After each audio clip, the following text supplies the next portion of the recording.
Kā šādai figūrai dabūt virsmas laukumu? Tātad virsmas laukumu var aprēķināt izmantojot šādu triku. Ja mēs rakstam 2 reiz, un tagad šo metodi sauc par priekšskata, sānskata, virsskata metodi, kur mēs no sākuma aprēķinam laukumu priekšskatam, ja priekšskats ir širas, ja, un viņam mala ir 2 un otra mala ir 5.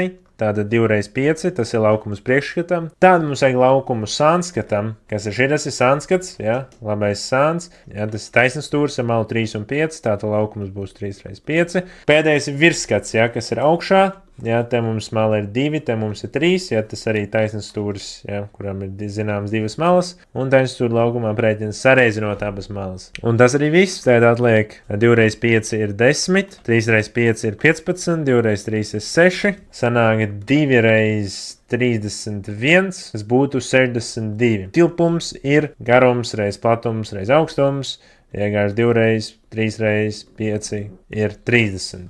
Ierakst komentārā, cik šādai figūrai sanāk virsmas laukums un tilpums, un uzdevums ir atrisināts.